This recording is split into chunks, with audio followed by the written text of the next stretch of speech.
আসসালামু আলাইকুম ভিউয়ার্স। আপনারা অনেকে জানতে চেয়েছিলেন যে ব্র্যাক ব্যাংকের যে এক্সামটা হবে, ইয়ং লিডারশিপ প্রোগ্রাম ওয়াইএলপি যেটা, তো সেটাতে আপনারা আসলে মোবাইল ফোন ব্যবহার করতে পারবেন কিনা, বা ডেস্কটপ ব্যবহার করলে প্রসিডিউরটা কি, আপনারা নতুন কোনো ট্যাব ব্যবহার করতে পারবেন কিনা, বা আদারওয়াইজ আপনারা অন্য কোনো জায়গায় সার্চ দিয়ে সেটা বের করে এনে এখানে লিখতে পারবেন কিনা, বা চ্যাট জিপিটি ইউজ করতে পারবেন কিনা। তো এগুলো সম্পর্কে আপনারা অনেকে জানতে চেয়েছেন। তো ফার্স্টে বলে রাখা ভালো যে পরীক্ষার টাইমটা আসলে ৩ই অক্টোবর, যেটা মানে আসছে আপকামিং। তো আপনারা ৩ই অক্টোবর ৪টা থেকে ৮টার মধ্যে যে কোনো সময় মিলে আপনি পরীক্ষা দিতে পারবেন। পরীক্ষার সময় হবে ৫৫ মিনিট। আমি এখানে যেটা দেখাচ্ছি সেটা হচ্ছে আপনার ইনভিটেশন কার্ড, যেটা আর কি পরীক্ষার জন্য। তো আপনি ৪টা থেকে ৮টার মধ্যে ঢুকতে পারবেন যে কোনো সময়। আপনাকে ৫৫ মিনিট সময় দেওয়া হবে। আপনি যখন একবার অ্যাটেম্প করবেন সেখান থেকে আপনি ৫৫ মিনিট সময় পাবেন, তারপরে আপনার পরীক্ষাটা শেষ হয়ে যাবে। তো আপনার যে ব্রাউজারটা ইউজ করতে হবে সেটা আপনি ক্রোম ব্যবহার করতে পারবেন, আর অথবা মোজিলা ফায়ারফক্স ব্যবহার করতে পারবেন। এখন বলা যাক যে আসলে মোবাইল ফোনটা ইউজ করা যাবে কিনা। অনেকে বলে যে মোবাইল ফোন ইউজ করা যাবে। দেখেন এখানে বলছে যে আপনি যদি মোবাইল ফোন ইউজ করেন তাহলে হচ্ছে আপনার যে ইমেজ কোয়ালিটিটা ওরা কি করবে, আপনার আহ, মানে পরীক্ষা চলাকালীন সময় ওরা আপনার বিভিন্ন সময় বিভিন্নভাবে ছবি তুলবে।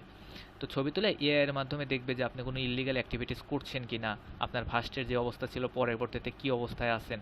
তো এটা আসলে ওই এআই এর মাধ্যমে তারা পরীক্ষা করবে, এবং পরবর্তীতে আপনি টেকার পরেও তারা চেক করতে পারে যে আপনি কীভাবে পরীক্ষাটা দিয়েছেন।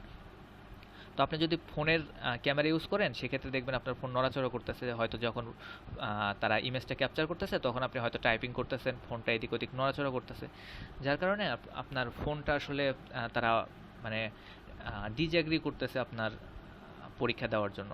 তো সেক্ষেত্রে আপনি চাইলে আপনার ল্যাপটপটা ইউজ করতে পারবেন, ল্যাপটপের ক্যামেরা ইউজ করতে পারবেন, কিন্তু সেক্ষেত্রে তারা আবার একটা মানে মিনিমাম একটা রেজুলেশন দিয়ে রাখছে, আপনার ল্যাপটপের ক্যামেরাটা অবশ্যই 1 এমপি হতে হবে।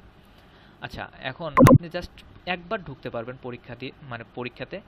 পরবর্তীতে আপনি যদি চান হয়তো একবার ৫৫ মিনিট পরীক্ষা দিলেন, তারপরে হয়তো আবার পরীক্ষা দিতে চাচ্ছেন, এটা আর পসিবল হবে না। কারণ আপনার যে অ্যাক্সেস কিটা দেবে সেই অ্যাক্সেস কিতে আপনি জাস্ট একবারই পরীক্ষা দিতে পারবেন। আর এখানে তারা অ্যাক্সেস কিটা আপনাকে জাস্ট একটাই দিবে, মানে একজনের জন্য। আপনি চাইলেও দুইটা অ্যাক্সেস কি দিয়ে আপনি চাইলেও পরীক্ষা দিতে পারবেন না। আর এবার বলা যাক আপনি হচ্ছে ক্রোমে থেকে অন্য কোনো ট্যাবে যেতে পারবেন কিনা। তো এটাও আপনারা পারবেন না, কারণ এখানে আসলে ওরা একটা মানে এখানেও এআই এর ব্যবহার করবে আর কি। ওরা রিয়েল টাইম আপনাকে ট্র্যাকিং করবে, যার কারণে আপনি যখন আপনার ট্যাবটা থেকে লাইক যেরকমভাবে যদি আপনি নতুন কোনো একটা ট্যাব খুলতে চান, সেটা আপনার মানে যখনই খুলবেন তখন তারা ফ্ল্যাগ উঠাবে। ফ্ল্যাগ উঠালে আপনি ডিসকোয়ালিফাই হয়ে যাবেন। সো এটা আপনারা পারবেন না আসলে। তো আপনাদের পরীক্ষা ফেয়ারভাবেই দিতে হবে। আপনার সামনে হয়তো মানে ওয়েবক্যামটা রাখতে পারবেন, আপনাকে দেখবে এবং আপনাকে ফেয়ারভাবেই পরীক্ষা দিতে হবে। এখানে আরেকটা কথা বলা যাক যে যাদের ওয়েবক্যাম নাই বা যারা ডেস্কটপ ব্যবহার করে, তো তারা কি করবে। আসলে আপনারা জানেন হয়তো যে ফোনের ক্যামেরাকেই ওয়েবক্যাম হিসেবে ব্যবহার করা যায়। এটা হচ্ছে আপনার যে অ্যান্ড্রয়েড ফোন আছে আপনারটা, সেটাকে আপনারা ওয়েবক্যাম হিসেবে ব্যবহার করতে পারবেন। এক্ষেত্রে আপনি আপনার ডেস্কটপে পরীক্ষা দিবেন এবং আপনার ফোনটা হচ্ছে ওয়েবক্যামের মতো কাজ করবে। ফোনটাকে একটা স্টেবল জায়গায় রাখবেন যেন আপনাকে সম্পূর্ণ দেখা যায়। আপনি সেভাবে হয়তো পরীক্ষা দিতে পারবেন। আর ফোনের ক্যামেরা কিভাবে কানেক্ট করা যায় ইউএসবি হিসেবে, সেটার আমি একটা ভিডিও লিঙ্ক ডিসক্রিপশনে দিয়ে দেবো।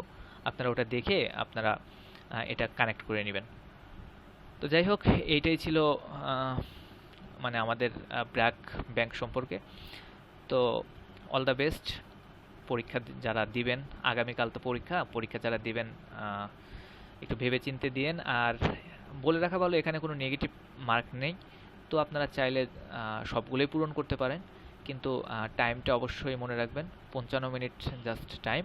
আর পরীক্ষা হবে এমসিকিউ বেস পরীক্ষা। তো বেস্ট অফ লাক সবার জন্য। আসসালামু আলাইকুম।